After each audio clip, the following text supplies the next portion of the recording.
always wanted one of these. Thought I heard Bruce talking to someone downstairs. Diana. It's a Justice League thing. I talked her into bringing me along. I thought we could get into some trouble.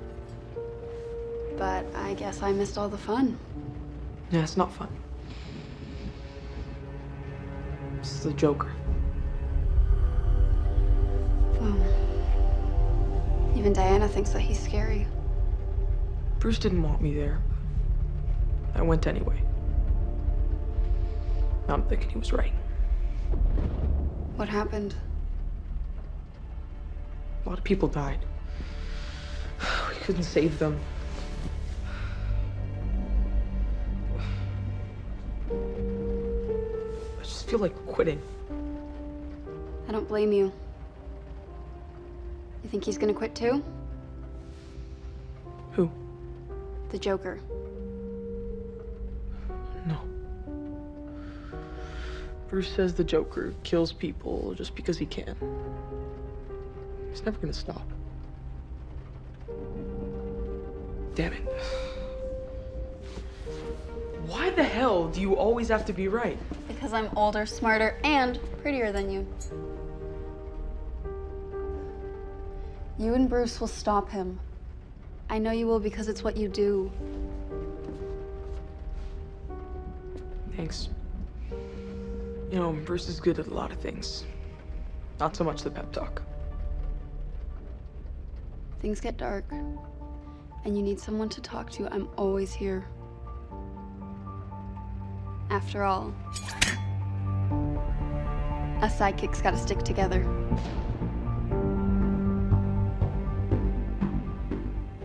Hey everybody, it's Charlie. We got a whole bunch of new Wonder Woman, Donna Troy, Justice League stuff to break down from Titans. If you're finding me for the first time, there's a new round of that Flash Ring giveaway too. All you have to do to enter is be a subscriber and leave a comment about the episode on the video. Couple really big things happening in this episode. Them introducing Donna Troy, obviously a really big deal because she's going to be a big force on the TV show in the future, but also introducing the Justice League, or at least confirming that they exist. I think we all kind of assumed that they did based on the ages of the people and the way they've established the universe. Probably the biggest reason why you don't see Justice League in the Arrowverse is because a lot of the founding members are just becoming those characters for the first time, and the Justice League doesn't form till after those characters were already established for a while. So you have to imagine in the Arrowverse, the older versions of these characters will eventually form the Justice League. Although we can talk about that in my Arrowverse videos, because they've changed so much stuff about the comics that everything's kind of wonky. The Titans universe does a little better job of sticking to the original comics and establishing things up front. Like, oh, you learn about Batman in the first episode. This is episode 8, we're learning about the Justice League. The universe just has a much richer backstory starting out than the Arrowverse did. Like, you weren't just seeing all that stuff happen for the very first time. Robin talks about the Joker killing a whole bunch of people, him and Batman not being able to stop him and being really bummed out about it. That's probably one of their early adventures together, because you have to imagine that he was Robin up until about a year ago. I think this version of Robin is supposed to be in his early to mid-20s, so he's been Robin for about 10 years before he quits and goes on his own, and you see the events of the TV show. So when they're talking about the Justice League during this episode, it might actually be the original roster. At least I'm hoping Martian Manhunter exists in this universe, because that's the thing that gets left out from a lot of modern Justice League stories. They brought him back during Rebirth, because the original version of the Justice League was Wonder Woman, Superman, The Flash, Aquaman, Green Lantern, Batman, and Martian Manhunter. We already know that Cyborg is going to be a character on the Doom Patrol. He might already be a member of the Justice League in present day, so I wouldn't be surprised if they do more Easter eggs, if they just tell us that the Justice League has already been through a couple different roster changes if they want to stay accurate to the comics, which it seems like they do. Like, all the stuff that they reference in the way the characters look, the stories that they tell are all supposed to be based on the original stories.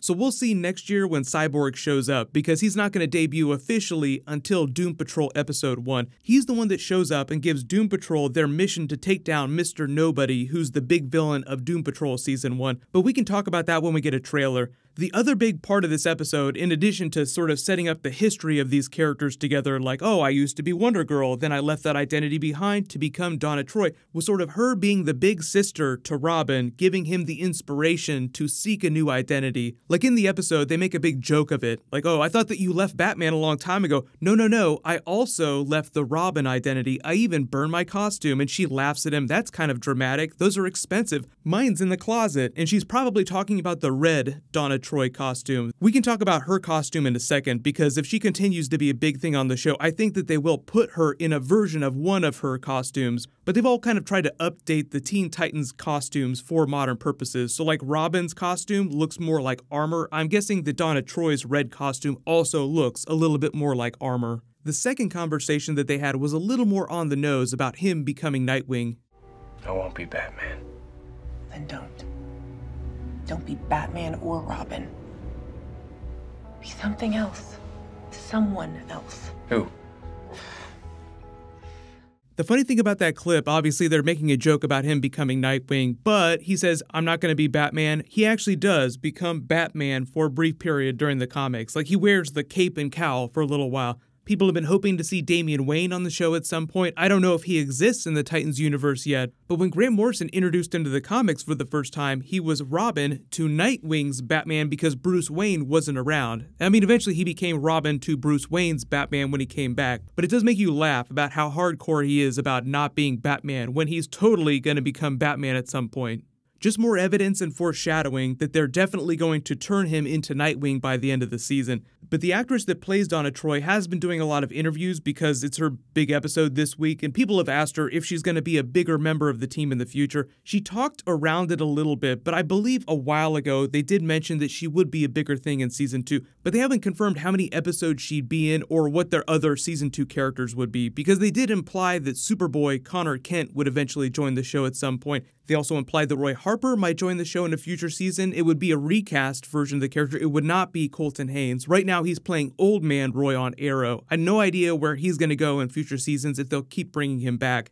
As for future Justice League characters, the only big one that they haven't introduced yet is Superman, and I think that they're probably saving him for a Connor Kent Superboy episode in the future. Typically, they introduce the big Justice League characters when they introduce their Teen Titans counterparts. So like we just learned about Wonder Woman for the first time in the episode where they first introduced Donna Troy. So I just expect them to do the same thing for other Justice League members. So if you're hoping for Garth or Aqualad or some Aquaman-based character, then they might save Aquaman introduction for one of those episodes. Because just based on how the Aquaman movie is doing right now, I think they'll definitely do a sequel, but probably not for another 3 years. So hopefully they'll be free to do Aquaman characters if they want on Titans without any big problems. Usually that's the thing, like if there's not a big movie happening right away, then they're free to do whatever characters they want. That's how Flash and Arrow are able to use Superman Tyler Hoechlin for all 3 episodes of the big crossover this year, just because there's not a really big Henry Cavill Superman project happening in the next couple of years.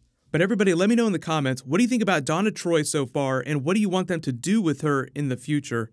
What's going to happen next week is we have the Flash 100th episode and a whole bunch of really big MCU Marvel stuff, so it's going to be pretty crazy for the next couple of weeks all the way through Christmas. Leave all your DC video requests in the comments below. Click here to learn about why Netflix and Marvel canceled Daredevil, and click here for that brand new Flash 100th episode trailer. Thank you so much for watching. Everybody stay awesome. I'll see you guys tonight.